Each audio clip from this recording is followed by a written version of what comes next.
Hello friends, आपण Maharashtra tenancy and agriculture land act 1948 पाहत आहोत.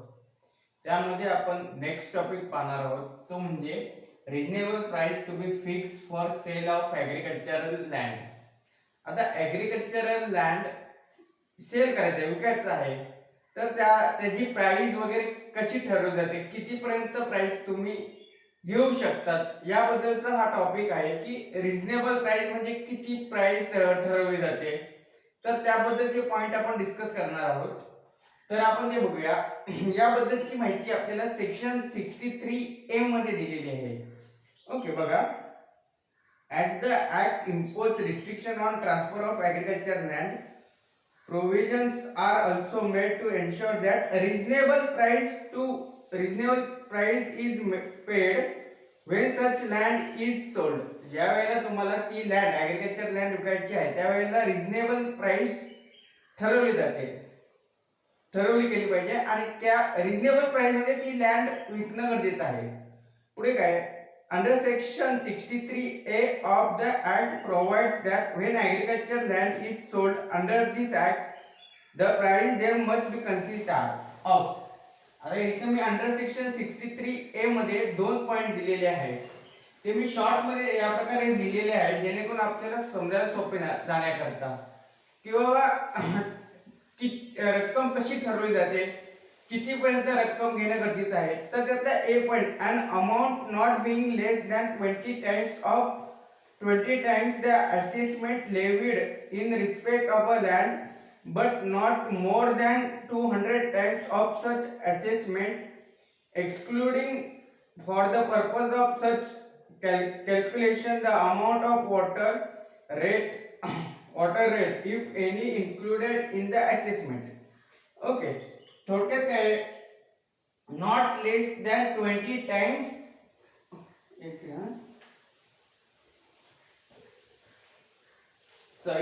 not less than 20 times assessment.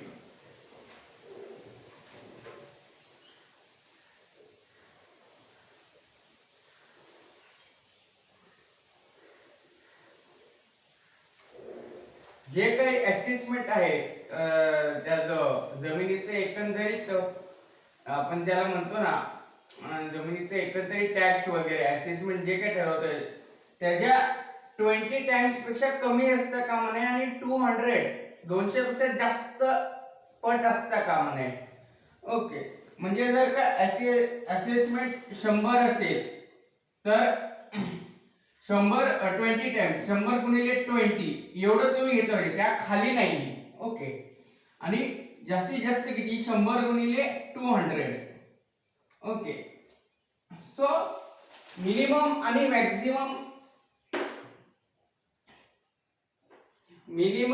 Maximum assessment कितीपर्यंत घेता येईल हे यामध्ये सांगितलं आहे. म्हणजे या ठिकाणी जर 100 रुपीज एक असेसमेंट असेल तर कितीपर्यंत सेलिंग प्राइस ठेवू शकते, तर 20 इथे 2000 आणि इथे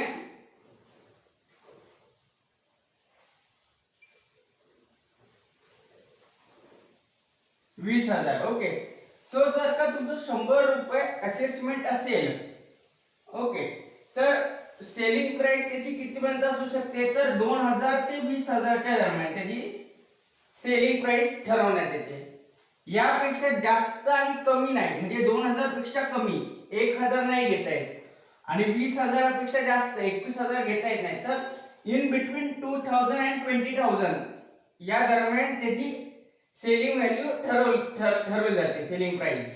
ओके, सो हा पॉइंट इथं कव्हर झाला. फक्त यामध्ये जर का त्या जमिनीमध्ये स्ट्रक्चर वगैरे काही केलं असेल तर त्याचं त्यामध्ये कन्सिडर धरता येत नाही, त्यासाठी वेगळी रक्कम मोजावी लागते. समजा एखादी हे आहे, जमिनीची प्राइस जेवढी ठरली, पण त्या जमिनीमध्ये जर का ह्यातलं म्हणजे वेल असेल, म्हणजे एखादी विहीर वगैरे असेल तर त्याची वेगळी प्राइस ऍड करायची. ओके, त्याची वेगळी प्राइस ऍड करायची. ओके, कारण इथं तसं दिलंय बघा, excluding for the purpose of such calculation the amount of water rate if any included in such assessment, water rate वगैरे जे आहे ते वगळून. द आणि सेकंड पॉइंट काय आहे, द व्हॅल्यू ऑफ, हा बघा, the value of any structure wells embankments constructed on such land and permanent fixture made, trees planted on the land, हा एक पार्ट झाला. सो सेक्शन 63 मध्ये हे दोन पार्ट दिले की value of structural wells and embankment constructed on land ह्यांचा विचार करून सेलिंग प्राइस ठरवायची आणि permanent fixture made and trees planted on land या देखील गोष्टी विचारात धरून सेलिंग प्राइस ठरवायची. त्यानंतर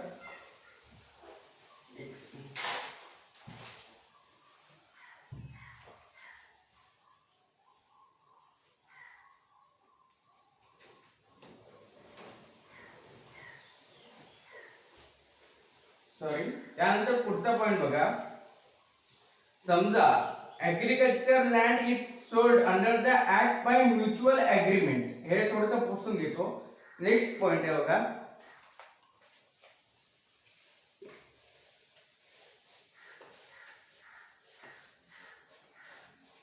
हा पॉइंट लक्षात आला असेल. आता ऍग्रीकल्चर लँड जर म्युच्युअल अग्रीमेंट मध्ये दोघांमध्ये ठरून जर का विकलं केलं, सो इथे असा पॉइंट घ्या,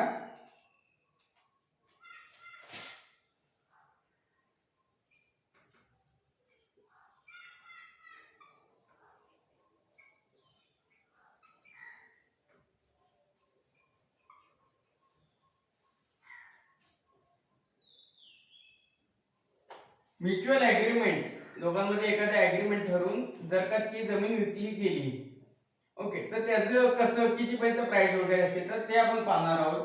if land agriculture land sold on mutual agreement, the price of the land should be within the limit mention above. The agreement must be registered before मामलेदार. म्हणजे जी काही आपण बघितलं 20 टाइम्स आणि 200 टाइम्स त्या दरम्यान ती ठरवण्यात येते, त्यापेक्षा जास्त वगैरे नाही, तेच लिमिट इथं दिलेलं आहे सेलिंग प्राइस. पण म्युच्युअल अग्रीमेंट मध्ये जर का झालं तर त्याचं रजिस्ट्रेशन करणं कंपल्सरी आहे. रजिस्ट्रेशन, तर कुणासमोर हे रजिस्ट्रेशन करायचं म्युच्युअल अग्रीमेंट मध्ये असेल तर ते मामलेदार,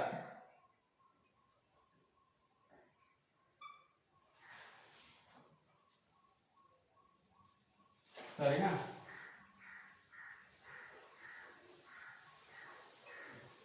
मामलेदार समोर ते रजिस्ट्रेशन करणं गरजेचं आहे.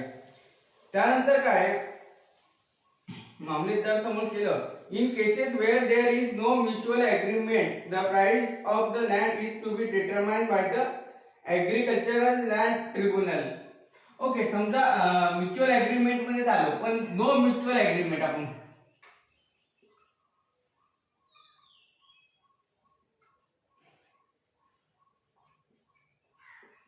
समजा असं काही म्युच्युअल अग्रीमेंट वगैरे काही नसेल, आपण बघितलं selling area, selling area sold, selling price limit आपण बघितलं की 20 पेक्षा कमी नको, जे काय असेसमेंट आहे त्याचे 20% लेस असता कामा नये आणि 200 पेक्षा जास्त असता कामा नये. ओके, मग ते उदाहरण आपण बघितलं 2000 आणि 20,000. सो जर का म्युच्युअल अग्रीमेंट असेल तर तेच लिमिट फॉलो करायचं, फक्त ते म्युच्युअल अग्रीमेंट ते रजिस्ट्रेशन करणं गरजेचं आहे त्याचं मामलेदाराच्या समोर. ओके, पण जर का असं म्युच्युअल अग्रीमेंट वगैरे नसन झाले तर in case where there is no mutual agreement the price of the land is to be determined by the agricultural land tribunal.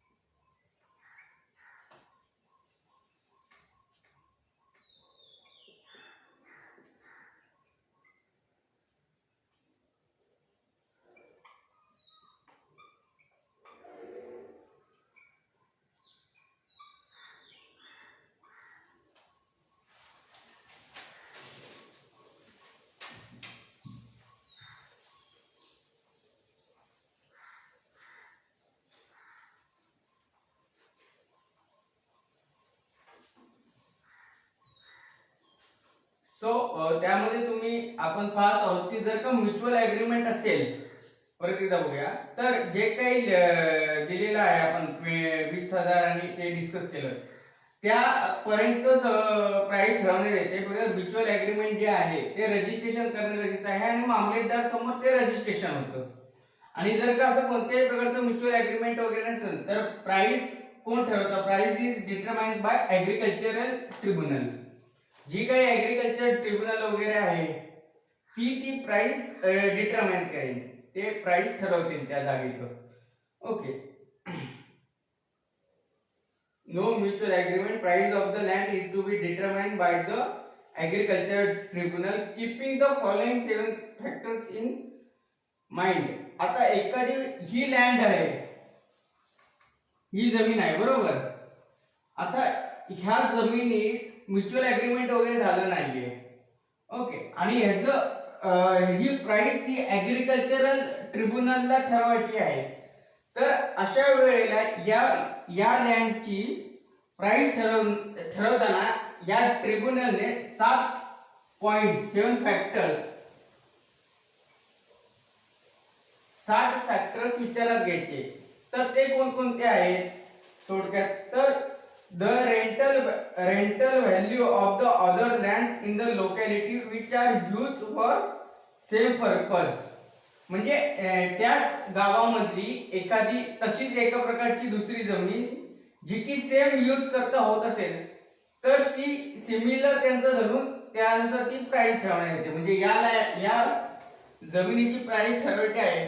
समजा 5 गुंठे आहे किंवा 5 एकर आहे, तर त्याच गावामध्ये दुसरी 5 एकर जमीन बघायची आणि जी तिचं जे आहे ते कन्सिडर, तिचं जी प्राइस लिमिट आहे ती कन्सिडर करून सेमच आहे की नाही याचं म्हणजे सेमच जमीन आहे का, बागायतीच आहे का की जिरायत आहे, हे सेम कन्सिडर करून या जमिनीची व्हॅल्यू ठरवायची.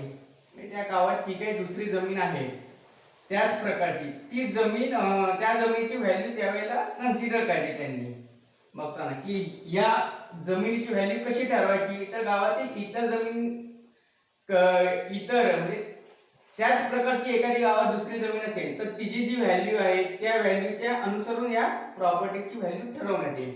त्यानंतर दुसरं काय, the structure or wells constructed, the permanent fixture made and the trees planted on the land by landlord or the tenant.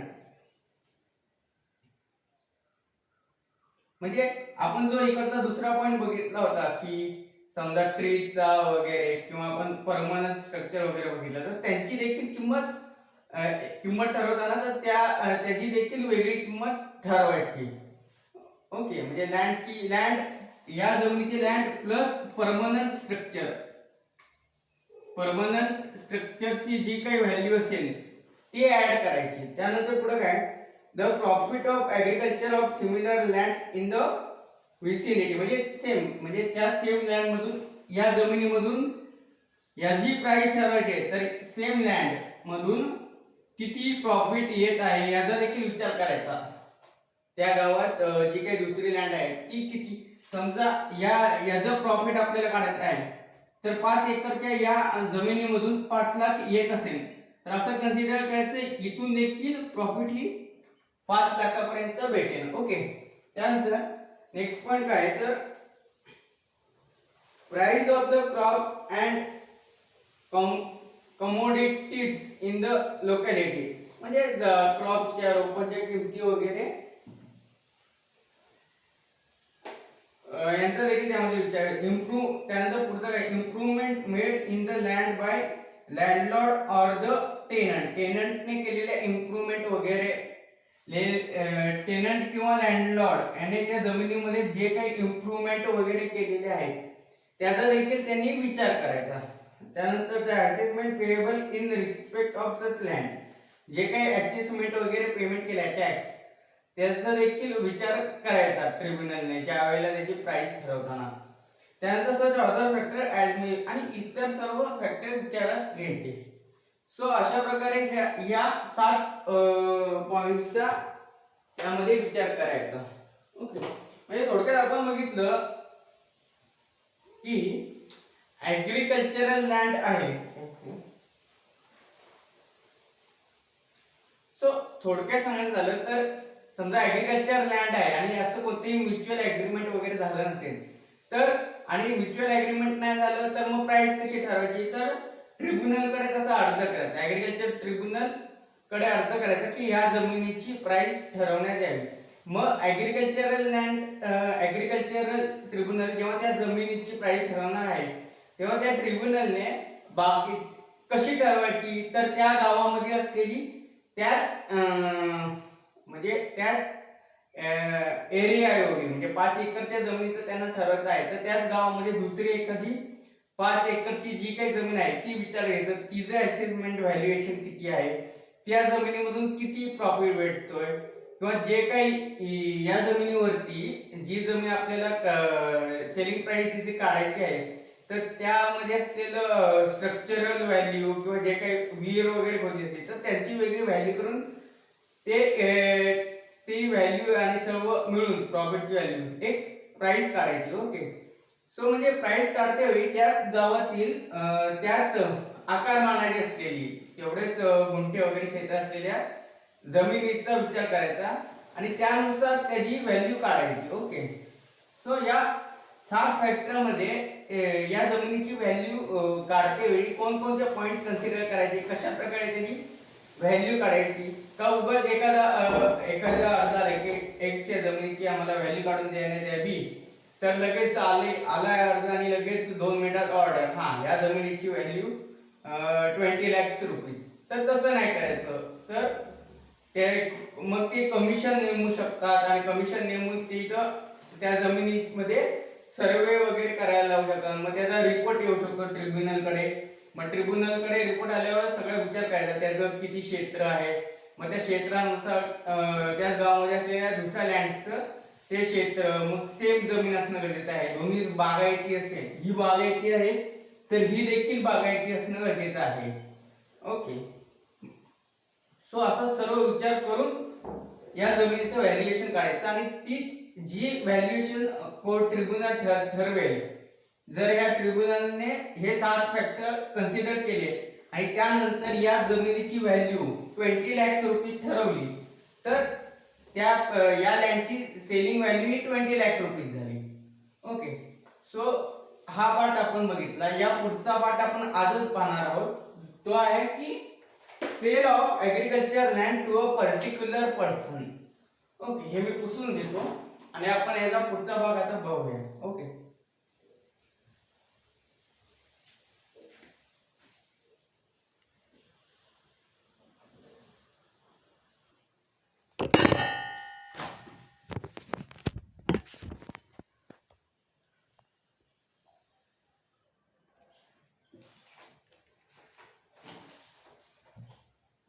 So त्याचा पुढचा टॉपिक आहे तो म्हणजे sale of agricultural land to particular person under section 64. Okay. So हा part आता आपण discuss करूया. म्हणजे आता आपण बघितलं जर का एखादी जमीन आहे ती जर का एखाद्या ठराविक व्यक्तीला जर का विकायची आहे, पर्टिक्युलर पर्सनला विकायची आहे, तर त्याची काय काय प्रोव्हिजन आहेत, त्याचे काय काय त्यामध्ये पॉइंट्स आहेत ते आपल्याला सेक्शन 64 मध्ये सांगितलेलं आहे. नोटीस द्यावी लागते तर काय किती हे त्यामध्ये सेक्शन 64 मध्ये पॉइंट दिलेले आहेत. वन बाय वन आपण ते पाहूया. Under section 64 of the act, when a landlord wishes to sell agricultural land, he must make an application to agricultural land tribunal for determination of a reasonable price of such land. Okay. समजा ए ही एक व्यक्ती आहे आणि ही x नावाची तिची property आहे. Okay. So एखाद्या particular पर्सनला ए ला ही जमीन विकायची आहे, एक्स बी ला त्याला ही जमीन विकायची आहे. ओके.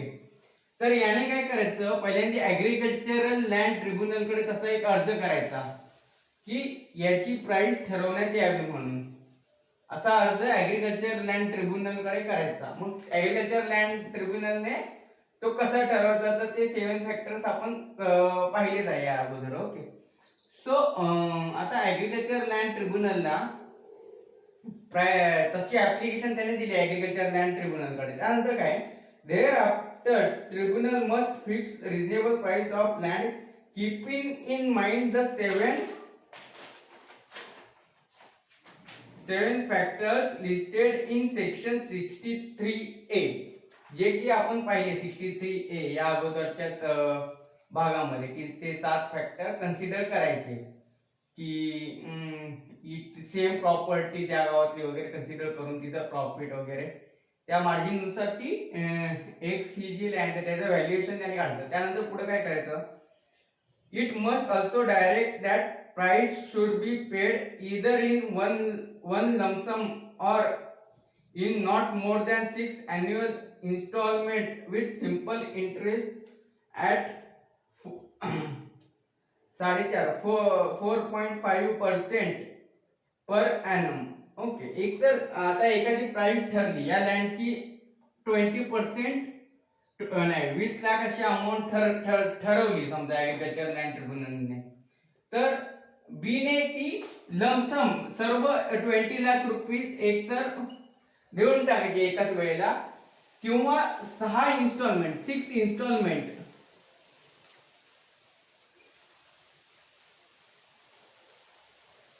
इन्स्टॉलमेंट मध्ये ती पे करू शकतो तो ती प्राइस. ओके, म्हणजे समजा 7 लाख रुपये समजा ठरवण्यात आली त्याची प्राइस, तर एकदम 60 लाख रक्कम देऊ शकतो किंवा आज एका इन्स्टॉलमेंट मध्ये 10 लाख, दुसऱ्या ह्याच्यात 10 लाख असे तो 6 वेळा देऊ शकतो.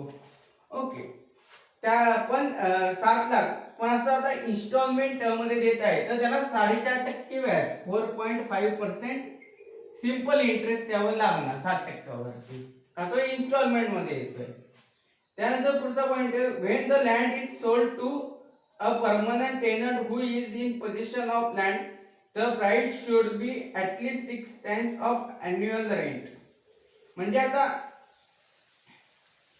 समजा ए आपली जमीन विकायला काढली बरोबर, आणि हा जो बी आहे हा त्याची जमीन कसतोय टेनंट, थोडक्यात तो तिथं कुळ आहे.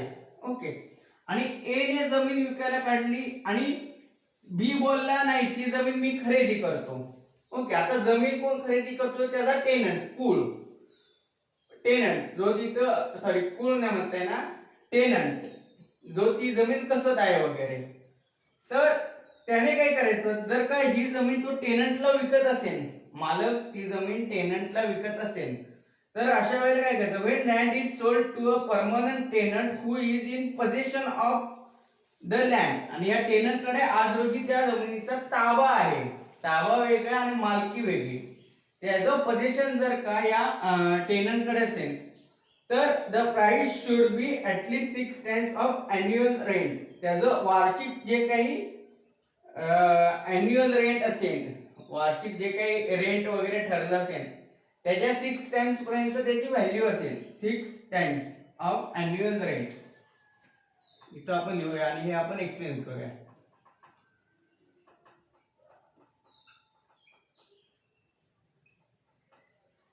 फॉर एक्झाम्पल बघा, बी हा टेनंट आहे ए च्या लँडवर, बी ती जमीन कसतोय बरोबर, जमिनीचा मालक आहे ए, बी तिथं टेनंट आहे त्याच्या इथे. सो तो जमीन कसतो आणि दर वर्षाला तो त्याला 10 लाख रुपये देतो, 10 लाख रुपये देतो. ओके, 10 लाख रुपये तो मालकाला त्याच्या देतो. ओके, मग 10 लाख रुपये तो देत असतो, मग एके दिवशी काय होतं, तो जमीन विकायला काढतो, एक्स त्याची जी प्रॉपर्टी आहे ती तो विकायला काढतो. आता विकायची म्हटल्यावर सर्वात आधी कुणाला कळतं, तर टेनंटला, की जमीन विकायला काढली म्हणून. सो हा टेनंट काय म्हणतो, मालकाला काय बोलतो ह्याला फोन करून, की तुम्ही जमीन विकायला काढली आहे का, तर तो म्हणतो हो मी अशी माझी ही जमीन विकायला काढली आहे. तर हा जो आहे टेनंट तो म्हणतो दुसऱ्या कुणाला विकण्यापेक्षा तुम्ही मलाच विका, मी जमीन खरेदी करतो. जर का टेनंट मग आता घेणार आहे, तर टेनंट कडून त्याने किती पैसे घ्यायचे, तर याची एक प्रोव्हिजन यामध्ये दिले, की टेनंट कडून त्याने जो तो अॅन्युअल रेंट घेतो आहे, वार्षिक जी काही रक्कम तो त्याच्याकडून घेत आहे त्याच्या 6 पट रक्कम पर्यंत तो घेऊ शकतो, कमी नाही. म्हणजे 10 लाख आहे तर तो 10 लाख इंटू 6 म्हणजे 60 लाखापर्यंत तो त्याच्याकडून पैसे घेऊ शकतो. Okay, should be at least 6 times the annual rent, तो इथपर्यंत रक्कम घेऊ, ऍटलीस्ट मिनिमम तो 60 लाखापर्यंत रक्कम घेऊ शकतो. मॅक्झिमम लिमिट दिलं नाही, पण तो 60 लाखापर्यंत, 60 लाखाच्या खाली नाही तो घेऊ शकतो, 6 टाइम पर्यंत तो घेऊ शकतो त्याच्याकडून. Once the tribunal has determined a reasonable price of such land, the sale is to be effected by taking one of the following steps. Okay, आता हा मुद्दा झाला आपला टेनंट जर ती जमीन विकायची असेल तर कशी प्रोव्हिजन आहे, कितीपर्यंत प्राइस आहे. पण याच्या अगोदर आपण बघितलं की एक ऍप्लिकेशन आपण ट्रिब्युनल कडे केली आहे, बरोबर. मग ट्रिब्युनलने जर का प्राइस फिक्स केली, ट्रिब्युनलने 60 लाख प्राइस फिक्स केली आहे, तर आता त्याची पुढची प्रोसिजर काय आहे, तर in case of agriculture land to the tenant in actual possession of land following steps, काय काय स्टेप घ्यायच्या. The landlord must make an offer of sale in case of agriculture land to a tenant in actual possession of the land and all person bodies in the priority list prepared by the collector. म्हणजे काय बघा,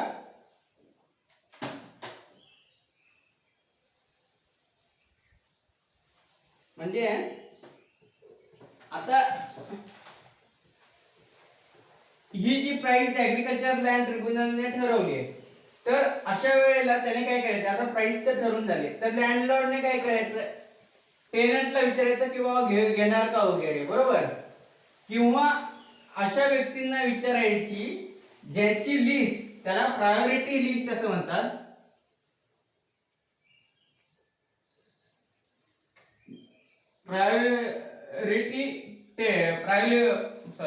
priority list जी की collector बनवतो. कोण?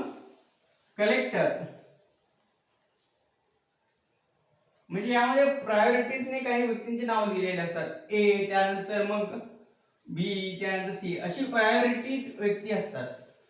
So एकतर ते तो या व्यक्तींना विकू शकतो टेनंटला, किंवा या प्रायोरिटी लिस्ट मध्ये ज्या काही व्यक्ती दिलेल्या आहेत त्या व्यक्तींना त्याने ऑफर करायची की माझी जमीन विकायला काढली आहे, तुम्ही घेणार का. ओके, अशी लिस्ट कलेक्टर तयार करतो. त्यानंतर काय, जर का ऍग्रीकल्चरल जमीन असेल पण जर ड्वेलिंग हाऊस और site of a dwelling house और लँड अपरंट देअर टू, म्हणजे एखादं घर असेल, हाऊस घर असेल एखादं, तर काय, to the tenant thereof and the person residing in the village who are not in possession of a dwelling house. पण जर का त्याचं एखादं घर असेल आणि जर ते त्याला विकायचं आहे, तर त्याला काय करावं लागेल, जो इथे भाडेकरू म्हणून असेल टेनंट, त्याला एकतर विचारावं लागेल, किंवा कुणाला, किंवा या गावामधील एखादा दुसरा व्यक्ती बी ज्याच्याकडे स्वतःच घर असता कामा नये. ओके, काय, तर to person residing in the village who are not in a possession of dwelling house. मग बी अशा व्यक्तीला त्याने करायचं की, म्हणजे बी ला त्याने विचारायचं, बीचं काही इथं घर वगैरे नाही स्वतःचं, सो बी ला त्याने जाऊन विचारायचं, अशा व्यक्तीला विचारायचं की ज्याचं तिथं घर असता कामा नये, म्हणजे जो भाडेकरू म्हणून असेल तिथे, स्वतःच घर असता कामा नये तिथे त्याचं. आता बीचं समजा हे एक्स नावाचं गाव आहे, या गावामध्ये बी नावाचं आपलं एचं हे घर आहे, तर ते त्याला विकायचं आहे, तर एकतर तो त्याच्या भाडेकरूला विकू शकतो. ओके, किंवा भाडेकरू नसेल तर, किंवा भाडेकरूला घ्यायचं नाहीये, तर अशा वेळेला तो कुणाला विकू शकतो, तर गावातील कुठल्याही व्यक्तीला, फॉर एक्झाम्पल बी ला तो विकू शकतो, फक्त ज्याला विकत आहे त्याचं तिथे परमनंट घर वगैरे असता कामा नये कोणतेही. ओके, त्याचं तिथं हाऊस, स्वतःच्या मालकीचं कोणताही हाऊस असता कामा नये, घर वगैरे असता कामा नये. ओके, त्यानंतर काय, the person to whom such offer are made must intimate to the landlord their willingness to purchase the land at the price fixed by the tribunal within 1 month of the date of the receipt of the offer. म्हणजे काय, आता ए ने असं म्हणजे बी ला सांगितलं की बाबा तू घेणार आहे का किंवा काय वगैरे, 2 मिनिटं टेनंट थोडा बी ला त्याने विचारलं, बरोबर. तर आणि बी ला ते घर घ्यायचे, तर अशा वेळेला बी ने काय करायचं, ए ला सांगायचं की बाबा हो मी तुझं घर घेणार आहे. तर याला टाइम लिमिट किती दिलाय, तर 1 month, विदिन 1 month.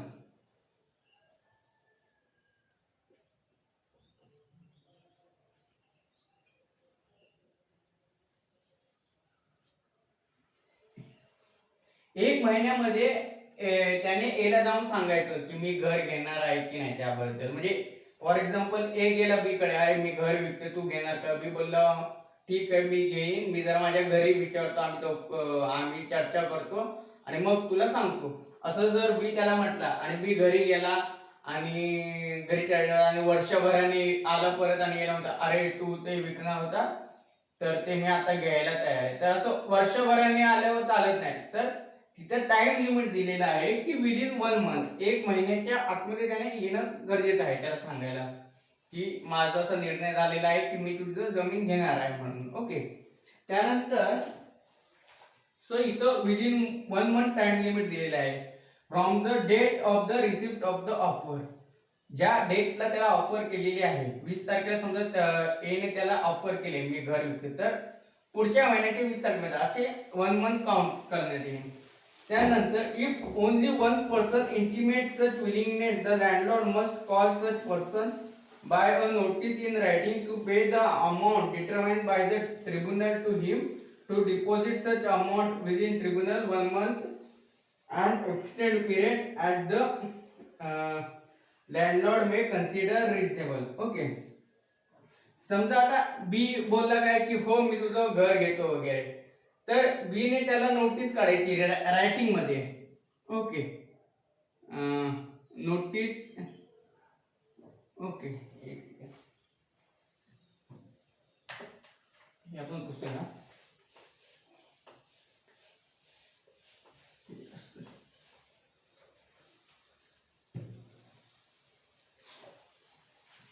सो समजा बी म्हणतोय, आता बी ने लगेच पुढच्या दिवशी येऊन त्याला काय बोलला की हो मी तुझं घ्यायला तयार आहे, 60 लाख प्राइसला मी ते घ्यायला तयार आहे. तर त्याने नोटीस काढणं, रिटर्न नोटीस काढायची.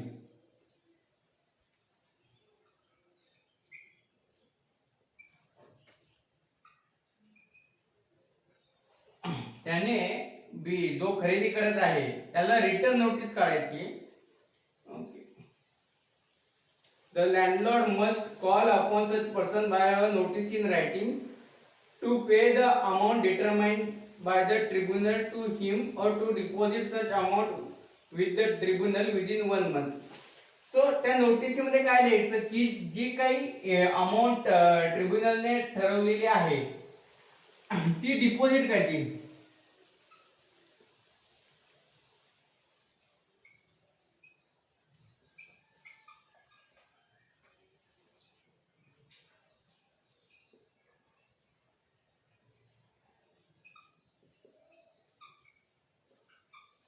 ओके.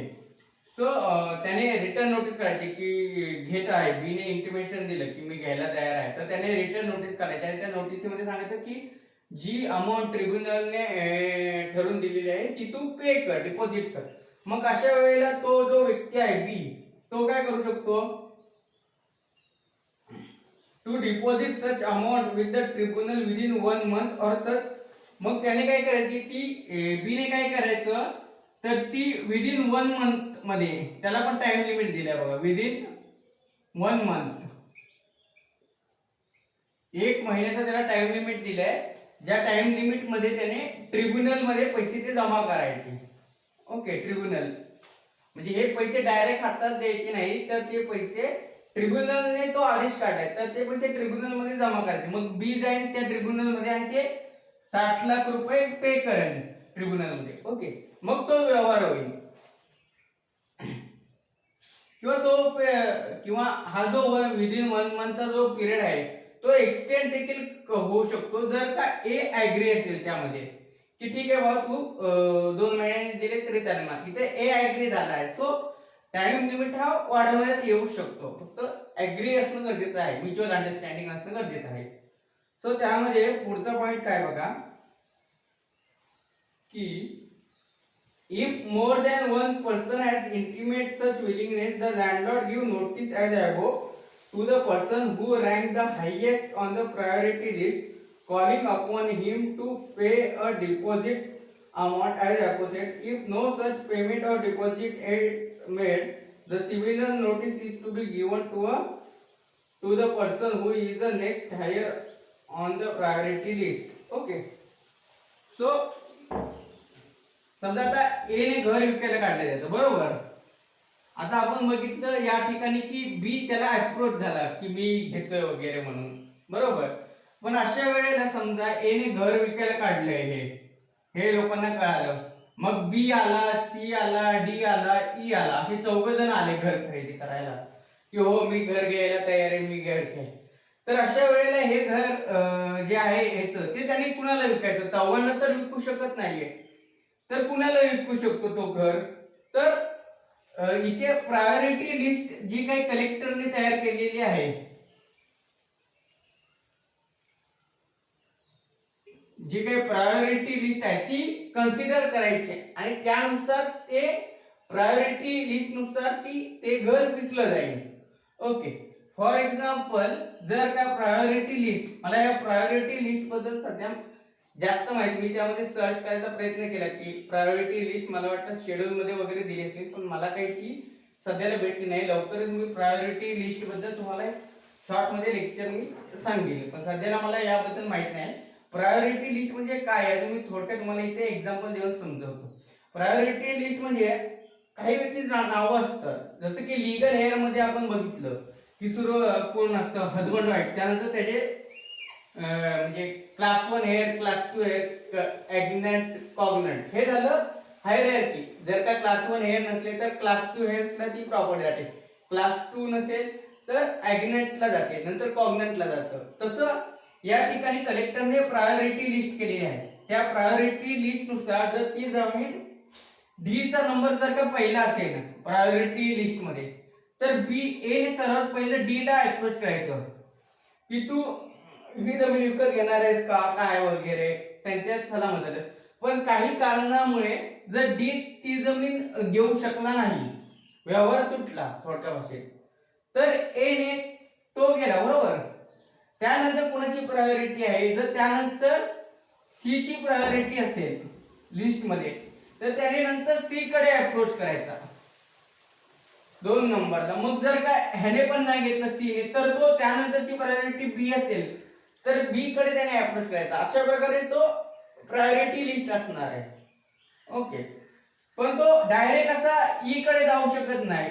डी ची प्रायोरिटी पहिली आहे आणि डी कडे न जाता तो डायरेक्ट ई कडे जाऊ शकत नाही. ओके. हाच तिथं प्रायोरिटी लिस्टचा पॉइंट आहे. प्रायोरिटी लिस्ट जी काही आहे ती आपण लवकरच मी थोडंसं त्याबद्दल सर्च करतो आणि तुम्हाला त्या प्रायोरिटी लिस्ट बद्दल मी तुम्हाला माहिती देतो. पुढच्या 1-2 लेक्चर मध्ये मी तुम्हाला प्रायोरिटी लिस्ट बद्दलची माहिती देतो. सध्याला अशी काही प्रायोरिटी लिस्ट माझ्या तरी पाहण्यात आलेली नाहीये. सो या जी कलेक्टर प्रायोरिटी लिस्ट तयार करतो त्या प्रायोरिटी लिस्टला धरून या जमिनीची विक्री केली जाते. जर का एक पेक्षा जास्त लोकांनी अप्रोच केला त्याला की मी घर घ्यायला तयार आहे तुझं वगैरे किंवा काय, तर अशा वेळेला ती केली जाते, बरोबर. आता ह्याच्या पुढचा पॉइंट काय, हा आपल्याला पॉइंट क्लिअर झाला. त्याच्या पुढचा काय आहे तर the following further points as regards such sales may also be noted. Any sale made in the contravention of section 64 is declared to be void. Okay.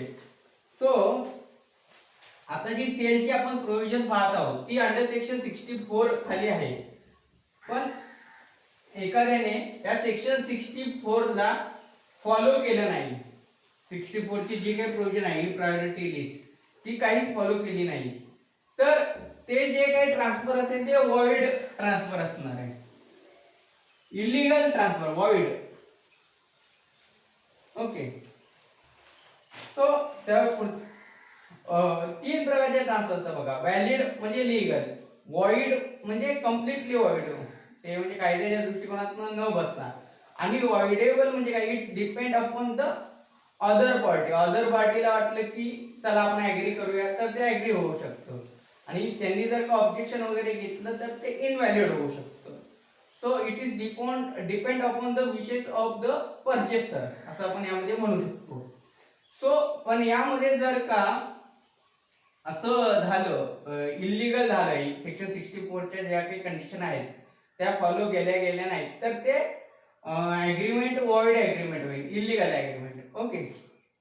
मग इलिगल ऍग्रीमेंट झालं समजा, यांनी डायरेक्ट हे घर ईला विकलं, तर काय होईल की हे वॉइड ट्रान्झॅक्शन झालं. वॉइड ट्रान्झॅक्शन झालं त्याचा इफेक्ट काय होईल, तर ईला जे घर विकलेलं आहे ते परत घर ए कडे जाईल.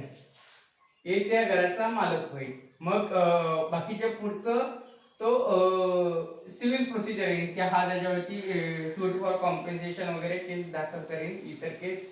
तर तो पुढचा पार्ट आला कोर्टाचा. पण हे ट्रान्झॅक्शन वॉइड होईल आणि प्रॉपर्टी ए कडे जाईल, कारण ट्रान्झॅक्शन वॉइड झाले म्हणजे प्रॉपर्टीचा मालक परत एच होणार आहे या ठिकाणी.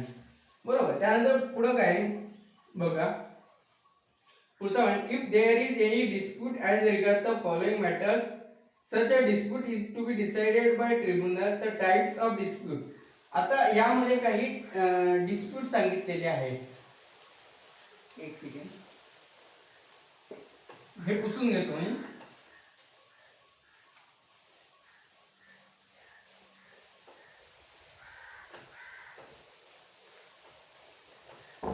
सो सेक्शन 64 च्या अंडर काही डिस्प्यूट वगैरे अराईज झाले.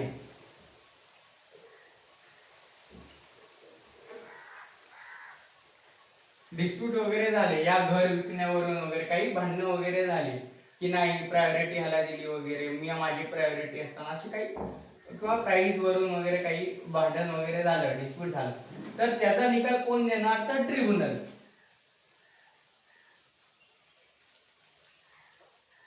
ओके.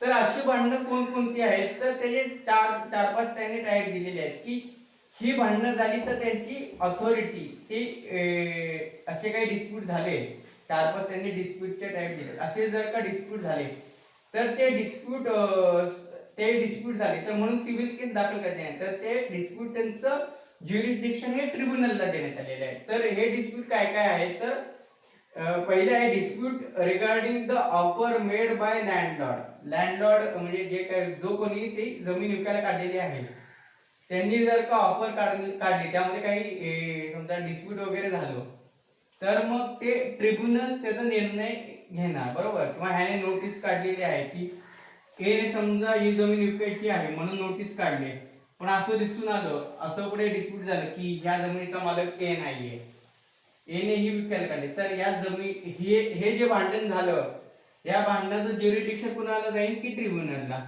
समजा याची प्राइस ट्रिब्युनलने ठरवली आहे आणि ए ची जमीन विकायला, पण पुढे जाऊन जर का असं आलं या जमिनीचा मालक ए नाहीये, तर अशा वेळेला हा जो डिस्प्यूट आहे तो ट्रिब्युनल सॉल्व्ह करणार. ओके. त्यानंतर dispute regarding notice given by the landlord. आता लँडलॉर्ड आपण बघितलं की रिटर्न नोटीस वगैरे देतो, त्यामध्ये एक पॉइंट आपण वगैरे बघितला, ज्याला रिटर्न मध्ये नोटीस देणं गरजेचं आहे की जी काही अमाऊंट ठरलेली आहे ती ट्रिब्युनल मध्ये जमा करण्यात यावी म्हणून अशी नोटीस लँडलॉर्ड त्या व्यक्तीला देतो, परचेसरला, जो त्याला इंटिमेटेशन देतो की मी खरेदी करत आहे. तर अशा वेळेला 1 मंथची नोटीस त्याला देणं गरजेचं आहे, नोटीस मध्ये लिहून की 1 महिन्याच्या आत ठरलेली रक्कम ट्रिब्युनलला जमा करण्यात यावी म्हणून. पण ही जी नोटीस त्याने काढली आहे कुणी, लँडलॉर्डने, तर या नोटीस मध्ये जर का काही प्रॉब्लेम वगैरे झाला, त्या नोटीसच्या रिलेटेड काही डिस्प्यूट वगैरे निर्माण झाला, तर तो डिस्प्यूट देखील सॉल्व्ह करायची पॉवर ही ट्रिब्युनलला देण्यात आली. तो नोटीस. Second is notice. आपण असं पॉइंट शॉर्ट मध्ये म्हणू शकतो नोटीसच्या रिलेटेड. त्यानंतर काय, dispute regarding the payment or deposit of a reasonable price. जी काही पेमेंट वगैरे आहे त्या पेमेंट वगैरे जे काही ठरवण्यात आलेलं आहे किंवा अमाऊंट डिपॉझिट वगैरे करायची आहे, या जमिनीची 7 लाख प्राइस ठरवली आहे, ती अमाऊंट डिपॉझिट करायची आहे, तर त्याच्याशी रिलेटेड काही डिस्प्यूट वगैरे निर्माण झालं तर ते डिस्प्यूट सॉल्व्ह करायचं देखील पॉवर ट्रिब्युनलला आहे. आणि लास्ट काय, dispute regarding the execution of sale deed. Execution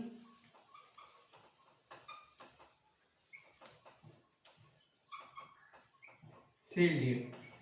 तर एक्झिक्युशन ऑफ सेल डीड हा जो ज्युरिडिक्शन ट्रिब्युनलला देण्यात आला आहे, तर ते एक्झिक्युशन ऑफ सेल डीड फक्त त्याचं ज्याची प्राइस ही ट्रिब्युनलने ठरवलेली आहे. ओके. कुठलंही नाही, तर एखाद्या जमिनीची प्राइस ही जर का या सेक्शन 64 च्या अंडर ट्रिब्युनलने ठरवलेली आहे, तर त्याच्याशीच related dispute execution of sale डीडचे डिस्प्यूट हे ट्रिब्युनलच्या पॉवर जाणार. कारण इतर काही सेल डीडचं ऑब्जेक्शन वगैरे असेल तर ते कुठं जातं, सिव्हिल कोर्टाला पण पॉवर आहे. पण अशी एखादी जमिनीची समजा प्राइस ट्रिब्युनलने ठरवलेली आहे अंडर सेक्शन 64 खाली वगैरे 63 ए खाली, बरोबर, तर ते डिस्प्यूट सॉल्व्ह करायचं पॉवर हे ट्रिब्युनलकडे आहे. ओके. आणि पहिला पॉइंट आपण काय, dispute regarding offer made by landlord.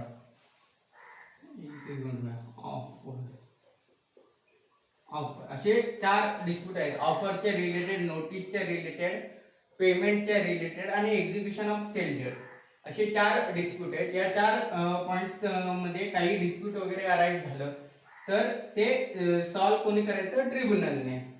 Okay. If tenant fails or refuses to purchase the land or a dwelling house offered to him under section 64 of the act, and in consequences the same is sold to any other person following the above procedure, the landlord is entitled to evict such a tenant and put the purchaser in possession of such land और dwelling house. म्हणजे काय की समजा आता आपण बघितलं की टेनंटला त्याने सांगायचं की बाबा तू मी हे विकायला काढलेलं आहे, तू खरेदी करणार का वगैरे, बरोबर. टेनंटला याची कल्पना दिली ए ने, बरोबर. ही जागा आहे, बी तिथे टेनंट आहे आणि ए हा ओनर आहे, त्याचा ओनर, आणि बी कोण आहे, टेनंट. ओके. तर एने ठरवलं की ही जमीन विकायची आहे. एने बी ला विचारलं आधी सुरुवातीला की बाबा तू घेणार आहेस का. बी बोलला नाही, मला काही घ्यायचे नाही, माझे काही एवढे ऐकत नाही, मी फक्त ही कसू शकतो. मग ठीक आहे. मग त्यानंतर मग एने काय केलं, सी अप्रोच झाला ए कडे की मी ही जमीन घ्यायला तयार आहे. आणि ए आणि सी चा व्यवहार ठरतो. सी पैसे द्यायला तयार आहे, ए पण पैसे त्याला लँड द्यायला तयार आहे, बरोबर. आता इथं बी चा काहीच विषय नाही, बरोबर. सो ज्या वेळेला सी ए ला पैसे देईल आणि ए त्याचं लीगल ट्रान्सफर त्याला सी ला करेल प्रॉपर्टी लीगली, तर या बी ला तिथून ए काढून टाकेल. ओके. तो म्हणजे आता सी ओनर, प्रॉपर्टी सी ला ट्रान्सफर झाली आहे तर ऑटोमॅटिक बी ए ला बी ला तिथून इविक्ट करावं लागेल, काढून टाकावं लागेल. ओके. सो प्रॉपर्टी ट्रान्सफर झाल्यावर ऑटोमॅटिक टेनंट इविक्ट होणार. त्यानंतर पुढचा पॉइंट काय आहे, तर provision of section 64 can be invoked only when the relationship between the landlord tenant is subsisting and the tenant is in possession of a landlord in dispute. Okay.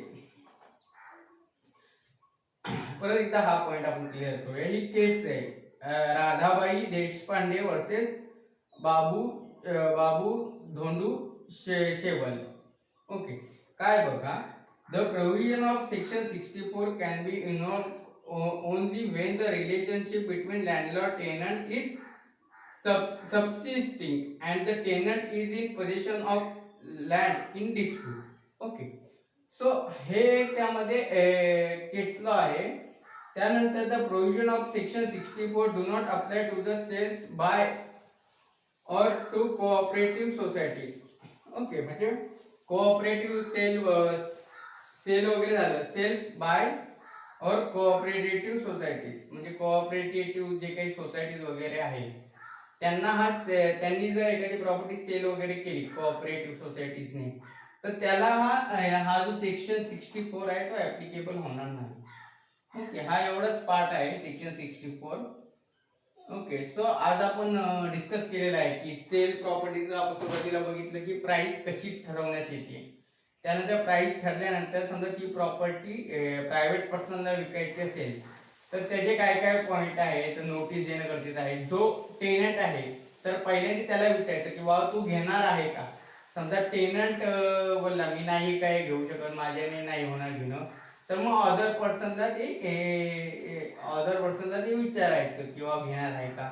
मग त्याची price ठरवायची असेल तर ती प्राइस ठरवायची ऑथॉरिटी ही ट्रिब्युनलला आहे, त्याची price tribunal ठरवेल. मग एखाद्या व्यक्ती जर का अप्रोच झाला की म्हणजे ए ने विकली आणि बी त्याला अप्रोच झाला की मी घ्यायला तयार आहे, तर त्याने रिटर्न नोटीस द्यायची की अमुक अमुक रक्कम तू ट्रिब्युनलमध्ये जमा कर, एवढी डिपॉझिट कर. त्याने डिपॉझिट केली तर मग तो प्रॉपर्टी ट्रान्सफर होईल बीला. जर तिथे कोणी टेनंट असेल तर त्या टेनंटला काढून टाकण्यात येईल. ओके, हा एक पार्ट झाला. पण जर का त्या एखाद्याने जमीन विकायला काढले आणि 4-5 जण आले की आम्ही आम्ही घ्यायला तयार आहोत, तर अशा वेळेला जी काही प्रायोरिटी लिस्ट आहे जी कलेक्टरने तयार केलेली आहे ते ती प्रायोरिटी लिस्ट कन्सिडर करून ज्याला पहिली प्रायोरिटी आहे त्याला ती जमीन त्याला त्याबद्दल विचारणा करायची. म्हणजे ए ला पहिली प्रायोरिटी असेल तर पहिल्यांदा ए ला जाऊन विचारायचं किंवा तू घेणार आहेस का.